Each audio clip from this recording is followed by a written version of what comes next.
إجازة؟ ليش أعطي العاملة إجازة؟ العاملة المنزلية يوم راحة أسبوعيا، إجازة سنوية مدفوعة الأجر لمدة 30 يوم. መቀበል አለመቀበል መጠየቅ አለመጠየቅ የእናንተ ስራ ነው። ህጉ ምን ይላል የሚለውን ነገር ግን ከራሳችሁ ከአረቦቹ አንደበት መስማት ትችላላችሁ ማለት ነው። እኔ ከአሁን በፊትም እንደነገርኳችሁ በየ2 ዓመቱ ሁሌም ቢሆን የአገልግሎት ብሬን እቀበላለሁ ማለት ነው። አሰላሙ አለይኩም ወራህመቱላሂ ወበረካቱ። ክርስቲያን ወገኖቼ ሰላም ብያለሁ። እንዴት ናችሁ? እኔ ያለው አልሐምዱሊላህ። መይሙ ሸቃሊት ነኝ ከዋናው ስቱዲዮ ከመዳም ኩሽና። ዛሬም በአዲስ ስቱዲዮ መጥቻለሁ። አብራችሁኝ ቆዩ። ለቻናሉም አዲስ ከሆናችሁ ላይክ፣ ሰብስክራይብ በማድረግ ቤተሰብ ሁኑ። ውድ ቤተሰቦች የአገሬ ልጆች ካላስቸገርኳችሁ ይህን ቪዲዮ የምታዩ ላይክ እና ሼር አድርጉልኝ ማለት ነው። ለምን ብትሉ ከአሁን በፊት ስለ አገልግሎት ብር በሰራሁት ቪዲዮ ላይ የአገልግሎት ብር ምንድን ነው ብሎ ጥያቄ ጠየቁ። ስለ አገልግሎት ብር እንዳለ መብታችን እንደሆነ እንኳን የማውቁ ብዙቶች አሉ ማለት ነው። ስለዚህ ከነሱ ጋር እንዲደርስና እነሱ ደግሞ ጠይቀው መብታቸው የሆነውን ገንዘባቸው እንዲቀበሉ ፈልጋለሁ ማለት ነው። እንግዲህ ከአሁን በፊት በሰራሁት ቪዲዮ አንዳንድ እህቶቼ አዎ እኔም በየ2 ዓመቱ ባሳደስኩኝ ቁጥር ራሳቸው አስበው ይሰጡኛል ያላችሁ እህቶች አላችሁ፣ ልክ እንደኔ ማለት ነው። ሌሎቻችሁ ደግሞ የአገልግሎት ብር ምንድነው? የአገልግሎትን ብር ለመቀበልስ መስፈርቱ ምንድነው? ምንድነው ማሟላት ያለብን ብላችሁ ጥያቄ ጠይቃችሁ እህቶችም አላችሁ ማለት ነው። አንድ ባንድ እንግዲህ ራሳችሁ አረቦች የተናገሩትን ልንገራችሁ።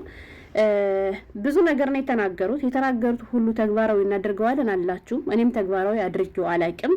ግን ቢያንስ ሌላው ቢቀር ወላሂ የአገልግሎት ብር ቀላል አይደለም። በነገራችን ላይ የአገሬ ልጆች እሱን እንድትቀበሉ ፈልጋለሁ ልንገራችሁ ማለት ነው።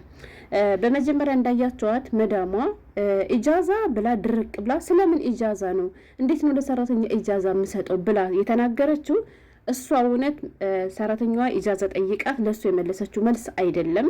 ሴትዋም ሆነች ሰውየው መክተብ ውስጥ የሚሰሩ ሰዎች ናቸው። ስለ ሰራተኛ ሕግና ደንብ እያስተማሩ የተናገረችው ነገር ነው። ገባችሁ? እንደዚህ የሚሉ አረቦች እንዳሉ ስላወቁ ነው እሷ ቀድማ እንደዚህ ያለ ጥያቄ ያቀረበችው። ከዛ የምን ኢጃዛ ነው ብላ እሷ ጥያቄ ስታቀርብ ሰውየው እንደሰማችሁ ምን ብሎ መለሰላት? አንዲት የቤት ሰራተኛ በሳምንት 1 ቀን የረፍት ቀን አላት አለ። እሷ የምን ኢጃዛ ነው ስላለች እሱ ደግሞ መልሶ ህጉ ላይ ያለው አንዲት የቤት ሰራተኛ በሳምንት 1 ቀን የትኛውም ቀን ይሁን በዚህን ቀን ብለው አላስቀመጡትም። ግን በሳምንት 1 ቀን የረፍት ቀን አላት፣ መብቷ ነው። ያ ደግሞ የሆነው የት ነው? ውሉ ላይ ተጽፏል ማለት ነው። ህግና ደንቡ ላይ አለን ያለው።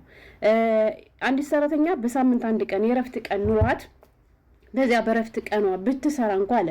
ለምሳሌ ልንገራችሁ፣ የኔ የረፍት ቀኔ ጁማ ቀን ቢሆንና ጁማ ቀን መዳሜ ግዴታ መስራት አለብሽ ብላ አስቸኳይ ነገር ኑሮባት በዚያን ቀን ብታሰራኝ በሁለተኛው ቀን ቅዳሜ ቀን ማለት ነው የረፍት ቀኔ ሊሆን ይገባል ህጉ ላይ የሚለው ገብቷችኋል? ቅዳሜ የረፍት ቀን ሊሆን ይገባል።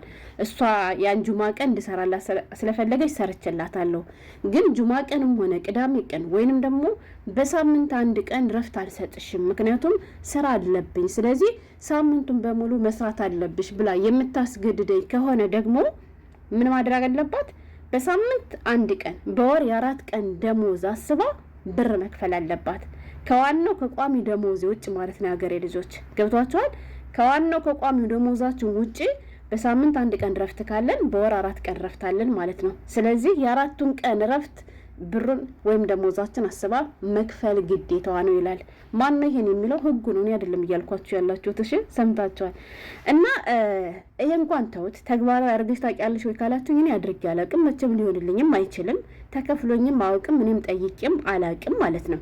ሌላኛው ደግሞ ልንገራችሁ፣ በሳምንት 1 ቀን ረፍት ካለን ሌላኛው ደግሞ በ1 ቀን አንዲት የቤት ሰራተኛ ቢያንስ ማለት ነው በቀን 12 ሰዓት የረፍት ሰዓት አለን።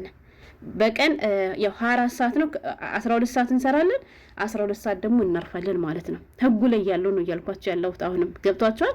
ከዚህ ከ12 ሰዓት የረፍት ሰዓታችን ውስጥ ደግሞ 8ቱ ሰዓት ግን ተከታታይ መሆን አለበት፣ መቋረጥ የለበትም። አረቡ ሲናገር ሰምታችኋል የሀገሬ ልጆች። ያ ማለት ምንድነው? የእንቅልፍ ሰዓታችን 4ቷ ሰዓት ደግሞ እንግዲህ በስራ መካከል ወጣ ገባም እያልን ሻይ ስንጠጣም ስንወጣም ስንወርድም የምታሳልፏት ተብላ የተሰጠን ነው። ይሄን ተግባራዊ አድርጋችሁ ታውቃላችሁ?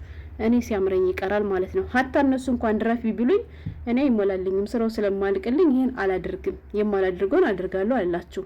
ገብቷችኋል? ሌላኛውና ዋነኛውና ተግባራዊ አድርጉት። መብታችን ነው፣ ጠይቁ ማለት የምፈልገውና ቪዲዮ ልሰራ የፈለኩበት ዋነኛው ነገር ይሄ ነው ማለት ነው። ገባችሁ? አንዲት ሰራተኛ የ30 ቀን አመታዊ የክፍያ ቀን አላት ማለት ነው። እሱ ማለት ምንድነው? የአገልግሎት ብር ያልኳችሁ ከዚህ ላይ ነው። ሀገሬ ልጆች የአገልግሎት ብር ማለት በየአመቱ አይደለም ምን ጠይቀው፣ በየአመቱ ከሰጧችሁ ተቀበሉ። እኔ ግን በየአመቱ አይደለም ተቀብዬ የማውቀው ወይም ደግሞ የምቀበለው። ህጉ ላይ የሚለው በነገራችን ላይ በአመት አንዴ አይደለም የሚለው በ2 አመት አንዴ አንዲት ሰራተኛ የአገልግሎት ብር የመቀበል መብት አላት። በነገራችን ላይ እናንተ አላያችሁት እንደሆነ እኔ ወላሂ ሳውዲ ያለው ራስ ተሰጥቶኛል ማለት ነው። ሳውዲ ላይም ሰጥቶኛል።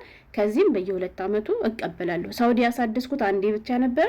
ይሄ ያንቺ ብር ነው አለኝ። ገባችሁ? እኔ ደግሞ ከዛ በፊት ስለማለቅ የምን ድንብር ነው ምናምን ስለ ወረቀቱን አመጣና አስረዳኝ ማለት ነው። ወረቀቱ ላይ በእንግሊዘኛም በአረበኛም ተጽፏል።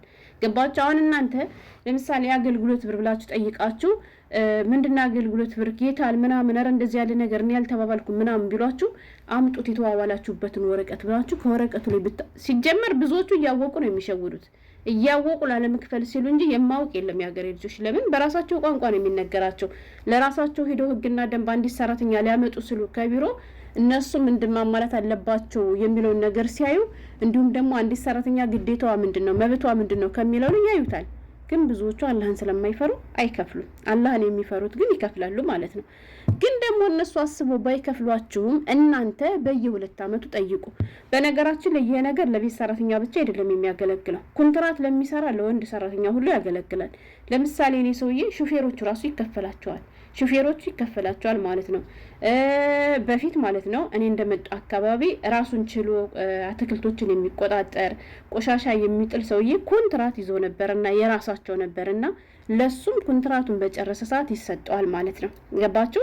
አሁን ግን አይሰጠውም። ለምን ብትሉ ያሁኑ ተመላላሽ ነው፣ ሌላ ቦታም ስለሚሰራ በወር ብቻ ደሞዙ ነው የሚከፈለው ማለት ነው። ያም ሆነ ይህ እናንተ እንዴት ነው መጠየቅ የምንችለው? መስፈርቱ ምንድነው? ለመጠየቅ የአገልግሎት ብር የምናገኘው መቼ ነው? እንዴት ነው ለምትሉቶች ማለት ነው።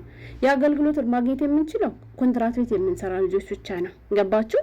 እሱም ምንድነው መሰላችሁ 2 አመታችሁን ጨርሳችሁ ድጋሜ ከዛ ቤት አሳድሳችሁ መስራት የምትፈልጉ ከሆነ ወደ ሀገራችሁ መሳፈር የማትፈልጉ ከሆነ ለምሳሌ የአንዲት ልጅ ደሞዝ 2000 ብር ከሆነ ደሞዟ ወይንም ደግሞ 1000 ብር ከሆነ ደሞዛችሁ ያንን 1000 ብር 2 አመታችሁን ሲጨርሱ ማለት ነው 1000 ብር ወይንም ደግሞ የ1 ወር ደሞዛችሁንና የትኬት ብራችሁ ይሰጣችኋል። የትኬት ብር እንግዲህ እንደ ወቅቱ ይለያያል ማለት ነው። ለምሳሌ አዲስ እንደመጣው ከዚህ ቤት ስንት ነበር ትኬት? 1000 ብር ነበር ማለት ነው። ገብቷችኋል? 1000 ብር የትኬቱንና የወር ደሞዝ ይሰጠኛል ማለት ነው። የወር ደሞዝ ያው ከአመት አመት ይለያያል ወይንም ደግሞ ከሰው ይለያያል። እንግዲህ ለምሳሌ 1000 ከሆነ ደሞዛችሁ 1000 ይሰጣችኋል። 2000 ከሆነ ደሞዛችሁ 2000 ይሰጣችኋል ማለት ነው። ነገር ግን ወደ ሀገራችሁ የምትሳፈሩ ከሆነ ደግሞ የማትመለሱ ከሆነ የመቀበል መብት ያላችሁ ምንድነው ኮንትራታችሁን ከጨረሳችሁ ነው የሚመለከታችሁ። አሁን ኮንትራታችሁን ጨርሳችሁ ከዚያ ቤት ድጋሚ መመለስ የማትፈልጉ አንደኛችሁን የምትሄዱ ከሆነ ደግሞ የ1 ወር ደሞዝ ብቻ ትቀበላላችሁ። ምክንያቱም የትኬቱ ብር ትኬት ተቆርጦበታል። የትኬቱን ብር መጠየቅ አትችሉም። ገብቷችኋል? የማትሳፈሩ ከሆነ አሳድሳችሁ ከዚህ የምትቀጥሉ ከሆነ የትኬታችሁንም የ1 ወር ደሞዛችሁን መቀበል ትችላላችሁ። ነገር ግን የምትሳፈሩ ከሆነ የ1 ወር ደሞዛችሁን ብቻ መቀበል ትችላላችሁ። ስለዚህ በሳምንት የረፍት ቀን በሉት በቀን 12 ሰዓት የረፍት ቀን ምናምን በሉት ይሄኛን አይመለከትም ማለት ነው። ይመለከታችኋል ተብሎ መስፈርቱ ላይ ተቀምጦልናል። ግን እነሱ እንኳን ይሁን ቢሉን እኛ ራሱ የሚሞላልን አይመስለኝም። ይሄን አድርጉን ብዬ ወይንም ደግሞ ማድረግ አለብን ብዬ ራሴ የማላደርገው ነገር ለእናንተ አድርጉ አልልም። እንደዚህ የሚያደርጉላችሁ መዳሞች ካሉ ሰየው ደስ ይላል። ረፉ አጋጣሚውን ተጠቀሙበት ማለት ነው። ግን የሀገሬ ልጆች እነሱ ራሱ ፈቃደኛም ባይሆኑላችሁ እናንተ የመቀበል መብታችሁ ይሆነውን እነሱ ደግሞ የመክፈል ግዴታ ያለባቸውን ነገር ግን እነግራችኋለሁ ነው አስረግጬ። የአገልግሎት ብራችሁን ጠይቁ ማለት ነው። የምትሳፈሩም ከሆነ የምትቀመጡም ከሆነ በየ2 እንዴ ብዙ ልጆች አላችሁ። እኔ 15 አመቴ ነው፣ እኔ 13 አመቴ ነው፣ እኔ 14 አመቴ ነው፣ 78 አመቴን ተቀብዬ አላቅም ትላላችሁ። ለምን ያገሬ ልጆች? አንዳንዶች ምን ያደርጋሉ መሰላችሁ? አጠራቅሞ ሰራተኞች ልትር ስትል የሚሰጡ አሉ። ገብቷችኋል? አንዳንዶቹ ደግሞ በየ2 አመቱ ይሰጣሉ። አጠራቅሞ ስለሚበዛባችሁ በኋላ ላይ ሰጧችሁ ይችላሉ። እናንተ ግን ጠይቁ የአግሪመንት ብር ብላችሁ ማለት ነው። ገብቷችኋል? ወይንም ደግሞ ምን ልበላችሁ ሰርች ብታደርጉ ጎግል ላይ ታገኙታላችሁ፣ በአረበኛም በእንግሊዘኛም ተጽፎ። ስለዚህ ያንን ቪዲዮ አሰማቸው። ከራሳችሁ ከአረቦቹ አንደበት ነው የሰማችሁት እና ተጠቀሙበት፣ እድላችሁ ሞክሩ። ዝም አትበሉ፣ መብታችን ነው ወላሂ። ሲጀመር ውሉ ላይ አለ። አንዳንዶቹ አውቀው ነው የማይከፍሉት፣ እያወቁ ላለመክፈል ነው ዝም የሚሏቸው እንጂ ሳውቅ ቀርቶ አይደለም። በጣም ብዙ ልጆች የሚቀበሉ አሉ። ከአሁን በፊትም ቪዲዮ ሰርቼ ነበር እና ከዛ ቪዲዮ ላይ አሁን የምቀበላለሁ አለ ይስጣት አስባ ነው የምትሰጠኝ። የሆነ ጊዜ እንዲሁም ሰታኝ የምንድን ብር ነው አልቀበልም ብያት ከዛ በኋላ በድጋሚ በሌላኛው አመት ሳሰጠኝ ቀረ ሳሰጭኝ ቀረሽ ስላት እኮ የአገልግሎት ብር ሲባል ሰምቼ ከዛ በኋላ እምቢ ብለሽኝ አይደለም ብላ እምቢ አለችኝ። እና አዎ እውነት ነው እነሱ ራሱ አስበው ይሰጣሉ ብላ ኮሜንት የጻፈችን ልጅም አይቻለሁ ባለፈው። ስለዚህ ጠይቁ፣ ተጠቀሙ ለማለት ነው። ሰላም ሁኑልኝ።